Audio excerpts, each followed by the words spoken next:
السلام علیکم۔ الحمد للہ نحمده ونستعینه ونستغفره ونؤمن به ونتوکل علیہ ونعوذ باللہ من شرور انفسنا ومن سیئات اعمالنا من يهده الله فلا مضل له واشهد ان لا اله الا الله وحده لا شريك له واشهد ان محمدا عبده ورسوله اما بعد فقد قال الله سبحانه وتعالى في كلامه المجيد أعوذ بالله من الشيطان الرجيم بسم الله الرحمن الرحيم ولا تتمنوا ما فضل الله به بعضكم على بعض وقال النبي صلى الله عليه وسلم لا تباغضوا ولا تحاسدوا ولا تدابروا وكونوا عباد الله آمنت بالله صدق الله العلي العظيم وصدق رسوله النبي الكريم۔ شک کرنے کی عادت، یہ بھی بے انتہا بری عادت۔ قرآنی اصطلاح میں اگر دیکھا جائے تو اس کو بولا جائے گا بدگمانی کی عادت، برا گمان، بس فلانے کے بارے میں گمان برا ہے، بس جس کے بارے میں پوچھو اس کے بارے میں مسئلہ ہی ہے دماغ میں۔ انا للہ و انا الیہ راجعون۔ قرآن کی آیت سورہ الحجرات آیت نمبر 112، اے ایمان والو بہت سے گمانوں سے بچو، بعض گمان گناہ ہوتے ہیں، اور کسی کی ٹو میں نہ لگو اور ایک دوسرے کی غیبت نہ کرو۔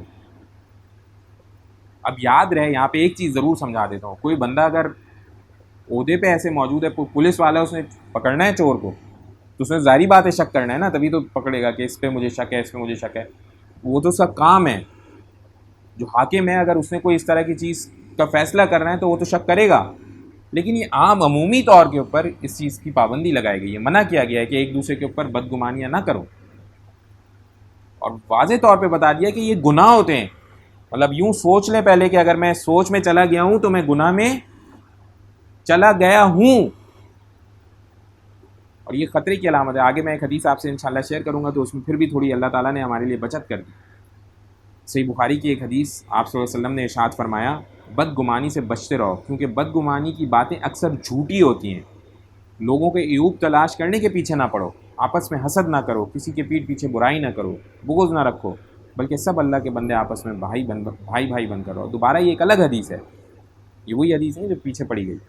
اس میں سب سے پہلے منع کیا گیا کہ بدگمانی اکثر جھوٹی باتوں پہ ہوتی ہے، شیطان ڈالتا ہے، وسوسے ڈال دیتا ہے دل میں دوسرے کے بارے میں، وہ مجھے نقصان پہنچانا چاہ رہا ہے، وہ مجھے فلانا کام کرنا چاہ رہا ہے، وہ جو بھی چاہ رہا ہے بھائی اپنی فکر کرو، جو خود کرنا ہے وہ سوچو نا، اس کو سوچنے سے کیا فرق پڑے گا؟ اپنے آپ کو کیسے صحیح کرنا ہے، بہتر کرنا ہے، اس پہ دماغ لگایا جائے نا۔ پھر ایک اور موقع کے اوپر حضرت ابو برزہ سلمہ رضی اللہ عنہ فرماتے ہیں کہ رسول اللہ صلی اللہ علیہ وسلم نے ارشاد فرمایا، اے ان لوگوں کی جماعت جو زبان سے تو اسلام قبول کر چکے ہیں مگر ان کے دلوں میں ابھی تک ایمان داخل نہیں ہوا، مسلمانوں کی غیبت نہ کرو اور ان کے پوشیدہ عیوب کی ٹو میں نہ لگو، کیونکہ جو شخص مسلمانوں کے پوشیدہ عیوب ڈھونڈنے میں لگا رہتا ہے تو اللہ تعالیٰ بھی اس کے پیچھے لگ جاتا ہے، اور جس شخص کے عیوب کا پیچھا اللہ کریں تو پھر اللہ تعالیٰ اس کو اپنے گھر کے اندر ہی رسوا کر دیتے۔ انا للہ و انا الیہ راجعون۔ یہ دیکھیں آپ، یہ کس قدر خطرے کی بات ہے۔ شک کرنے کا اور فضول میں ایسی حرکتیں کرنے کا نتیجہ کیا نکلتا ہے؟ جب اللہ والوں کے پیچھے اس طرح لگا جائے گا تو اللہ کہہ رہے ہیں کہ ایسے بندے کو اسی کے اپنے گھر کے اندر ذلیل و خوار کر دیا جائے گا۔ خاص طور پہ احتیاط کیا جائے کہ جو کوئی مومنین اور اچھے اللہ والے لوگ ہوں تو ان کے باروں میں تو خیالات سے اپنے آپ کو پاک رکھیں، ان کے باروں میں خیالات سے اپنے آپ کو پاک رکھیں۔ پچھلے بھی ایک بیان میں بات ہوئی تھی، جس میں بات ہوئی تھی حفاظ کی، علماء حضرات کی، کہ بھئی یہ ان کی تعظیم و تکریم کرنی ہے۔ اسی طرح سے مسلمان بھائیوں کی تعظیم و تکریم ہی کرنی ہے، فضول میں ان کے عیوب کے پیچھے غیر ضروری طور کے اوپر نہیں پڑنا، اگنور کرنا ہے۔ بھائی کوئی نظر بھی آ جائے تو مزہ آئے نا، دیکھیں چانس لگ رہا ہو ایک بندے کے اوپر ایپ پہ نظر پڑ رہی ہو، مزہ آئے کہ آپ آنکھیں جھکا کے چلے، تو مجھے کیا ضرورت ہے اس کے ایپ کو دیکھنے کی؟ سمجھ جائیں ٹی وی تو آدھا چھوٹ گیا پھر۔ ٹی وی تو آدھا چھوٹ گیا، پھر سارا وقت ایپ ہی دیکھ رہے ہیں نا بھائی، کبھی اس کا تو کبھی اس کا، وہ اس کا ایپ دکھائے تو اگلا اس کا ایپ دکھائے. انا للہ و انا الیہ راجعون. وہ بھی سارے مسلمان بھائی ہیں، کوئی اور تھوڑی ہیں. اور اس کے علاوہ آفس میں جہاں ہم لوگ کام کرتے ہیں، گھروں میں، رشتہ داروں میں، جہاں اس طرح کی باتیں ہونا تھوڑی سی شروع ہوں تو بات کو پھیر دیں یا تو بولے کیا ضرورت پڑی ہے، کوئی فائدہ، کوئی نفع، اتنا سا نفع نہیں. اینڈ رزلٹ پہلے بنا لیں، اس سے اینڈ رزلٹ کیا حاصل ہوگا ہمیں، ایٹ دا اینڈ کیا پتہ چلے گا؟ پیسے ملے؟ نہیں. کھانا ملا؟ نہیں. کوئی خوشبو آئی؟ نہیں. تو کیا ہوا؟ کوئی چیز سیکھ لی؟ نہیں. ایسا کام کرنے کا کیا فائدہ؟ کیا خیال ہے، چھوڑنا چاہیے؟ نہیں جناب. اب یہ دیکھیں شک کے اوپر کیسا انسان کر بیٹھتا اور یہ کس قدر حد تک نبی کریم صلی اللہ علیہ وسلم نے اس کو برا مانا. حضرت اسامہ بن زید رضی اللہ عنہ ایک حدیث بیان کرتے ہیں، کہتے ہیں کہ ہمیں رسول اللہ صلی اللہ علیہ وسلم نے قبیلہ جحینہ کی ایک شاخ کی طرف مہم پر بھیجا. بیان کیا کہ پھر ہم نے ان لوگوں کو صبح کے وقت پا لیا اور انہیں شکست دے دی. راوی نے بیان کیا کہ میں اور قبیلہ انصار کے ایک صاحب قبیلہ جحینہ کے ایک شخص تک پہنچے، اور جب ہم نے اسے گھیر لیا تو اس نے کہا لا الہ الا اللہ. جیسے ہی اسے گھیر لیا دو صحابیوں نے، اس نے فوراً پڑھ لیا لا الہ الا اللہ. انصاری صحابی نے تو یہ سنتے ہی ہاتھ روک لیا، لیکن میں نے اپنے نیزے سے اسے قتل کر دیا. راوی نے بیان کیا کہ جب ہم واپس آئے تو اس واقعے کی خبر نبی کریم صلی اللہ علیہ وسلم کو ملی. بیان کیا کہ پھر حضرت صلی اللہ علیہ وسلم نے مجھ سے فرمایا اسامہ کیا تم نے کلمہ لا الہ الا اللہ کا اقرار کرنے کے بعد اسے قتل کر ڈالا؟ میں نے عرض کیا یا رسول اللہ اس نے صرف جان بچانے کے لیے اس کا اقرار کیا تھا.